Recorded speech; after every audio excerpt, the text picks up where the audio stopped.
Don't go near the door of temptation, delight, and the door of life. God speaks to Cain in Genesis 4:7. If you do not do what is right, sin is crouching at the door. It desires to have you, but you must master it. Then God speaks through Moses to the Israelites. I have set before you life and death, blessing and cursing. Therefore, choose life, that both you and your descendants may live. Deuteronomy 30:19. Today I want to talk about the danger of following deceptive temptation, the importance of guarding your thoughts and your heart, the creative delight of music, and the delight from doing right. Don't go near the door of temptation. The deadly deeds will get you if you don't stand guard. Doubt, deceit, deny and disobey, destruction, death.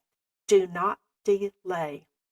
Enter by the narrow gate. Christ is the door.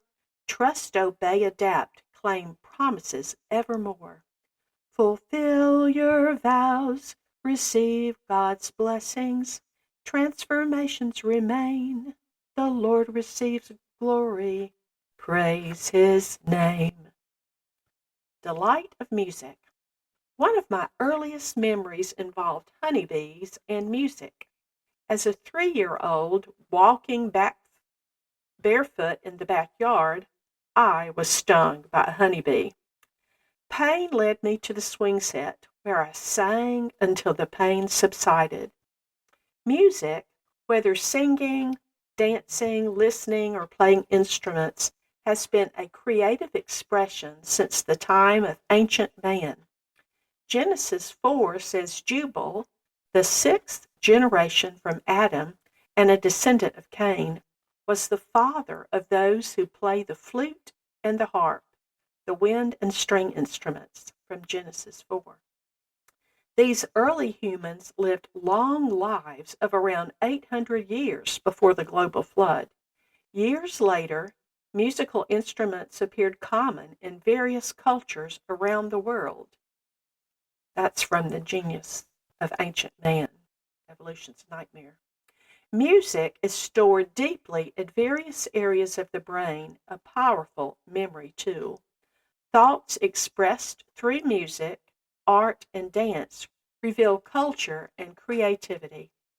When my mother, Bonnie, was in advanced stages of dementia and Alzheimer's, she rarely conversed, but she could sing hymns and respond to music when I played the piano.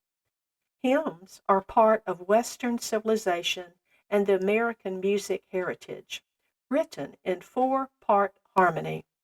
Americans were taught to read music and to sing using shape notes, achieving basic music literacy. My mother encouraged me as a child to master playing hymns on the piano. And then late in life, when I visited her in assisted living and nursing homes, I played. And as I played the piano, many of the residents would join in song. Even when mental ability declines, people can still sing. Singing brings delight and joy. During a season of loss and transition a decade ago, I reconsidered my desire in college to study music composition. And I've noticed that my brain arranges some of my thoughts rhythmically and musically as poems or song. Music composition, like almost everything, is now prepared with computer software, which I have not mastered yet. I've developed my own shorthand composition, which I may one day transcribe. But meanwhile, I want to share some of my songs on my podcast.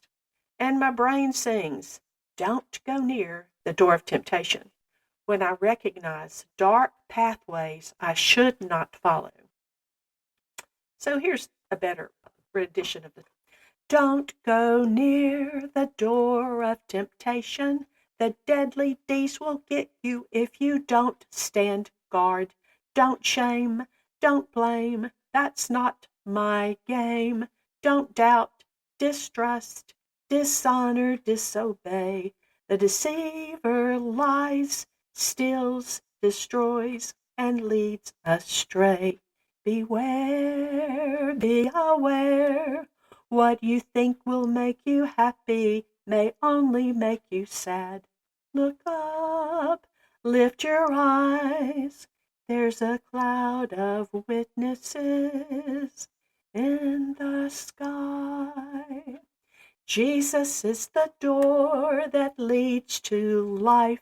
Say yes to opportunities, no to strife. Don't accuse, don't abuse, evil refuse. Choose faith, stand firm, listen and learn. Deadly D's. Several people have pointed out deadly D's that lead to destructive thoughts and actions. It's the concept of the slippery slope. One choice leads to another, and the further one goes down the slope, acceleration escalates the fall. The deadly D's include dissatisfaction, discontent, doubt, deception, disbelief, denial, disobedience, depression, destruction, and death. These are all negative thoughts. You can learn to recognize your own doors of temptation. For me, temptations include the what-ifs concerning my son's suicide death. Michael Lewis's book, The Undoing Project, shows the human tendency to undo something that happened in the past. In our minds, we play the undoing game, the what if, trying to reconstruct the past for preferred outcomes without success. Because we can't change the past, we can only change the future. Another temptation is trying to fix other people when one can only change oneself. Anger, accusing, shaming, and blaming are wide open doors of temptation I refuse to enter. I'm also tempted to shoulder another's burdens or fail to trust God to bring comfort and peace. I'm tempted to doubt God with, why did this happen? My brain repeats the words from Mary and Martha in John 11. If you had been here, my brother or son would not have died. By faith, I cling to the words of Jesus Christ to his mourning friends. If you believe, you will see the glory of God. Romans 8 says, all things work together for good to those who love God and are called according to his purpose. Humans have limited vision of the future. We can't see into the future to understand God's wisdom and power to accomplish his will. In the book of Job, we see Job at age 140, thoroughly depressed, totally at loss as his tremendous wealth, his servants, and all 10 children are lost in one day. Yet by the end of the story, the Lord God has restored everything doubled to Job by age 280. I cannot understand why God permits some things to happen. However, I can choose to move forward with my grief and loss as I trust the Lord to work his glorious goodness from my tragic loss. Jesus is the door that leads to life. Instead of the deadly D's and the door of temptation, Jesus is the door of life and salvation. Instead of dissatisfaction and discontent, practice gratitude and thanksgiving. Choose truth over deception and trust instead of doubt. Instead of disobedience to God's laws and words, choose obedience and adaptation. Instead of destruction, permit the Lord God to perform transformation. As you guard your mind and discipline your thoughts, sometimes you need to choose death to wrong thoughts, to toxic relationships, to destructive behaviors, to entitlement. You can examine your environment, the people around you. As you obey the Lord, negative thoughts are thwarted and God sends showers of blessing. I have set before you life and death, blessing and cursing.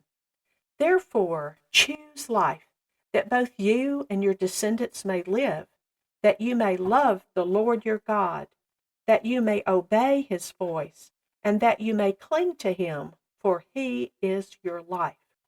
Deuteronomy 30:19 and 20. Guards. Guards screen entry and protect people and property. If you go to a paid event, a greeter or guard examines your ticket to grant you entry.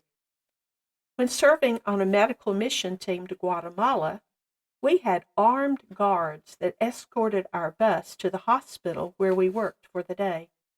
In Egypt, we had a guard on our bus who cleared our passage as we drove through the countryside along the Nile River.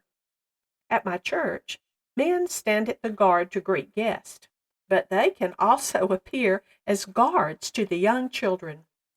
Bodyguards travel with government officials for protection. How should you guard your life and thoughts? I want to share a short story from my honeybee experience with worker bees that are guards. Honeybees progress through a worker caste system when emerging from the hexagon cells. Inside the dark hive, honeybees communicate with chemicals and touch. No sight, they can't see, it's dark. Bees have 2 compound eyes and 3 simple eyes with thousands of tiny lenses. They have excellent vision and are alerted by movement for activity outside the hive. In my college honeybee course, we each had a hive where we introduced packaged bees and checked the bees weekly.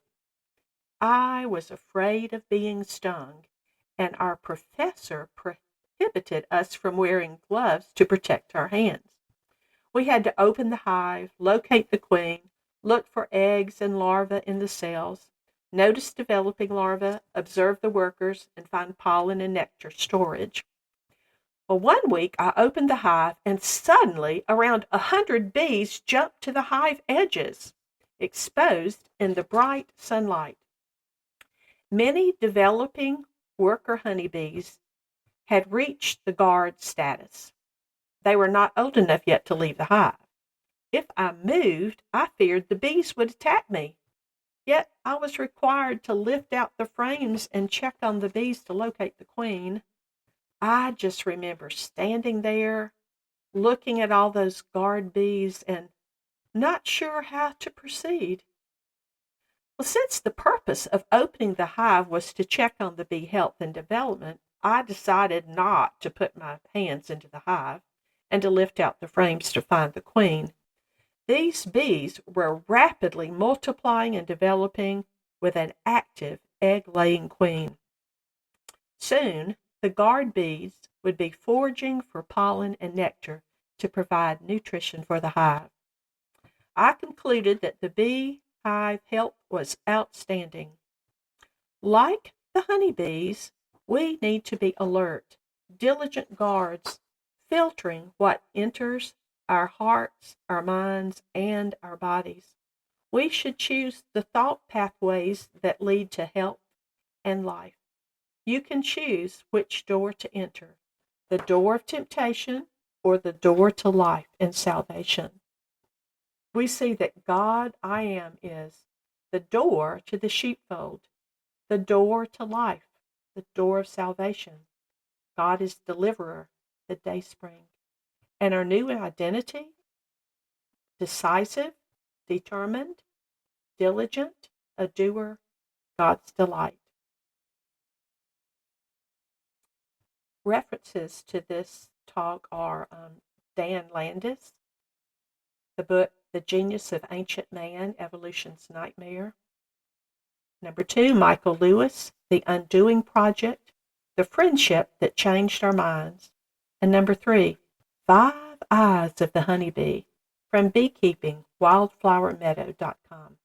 And thank you for listening to the podcast about the doors of temptation, delight, and the doors of life.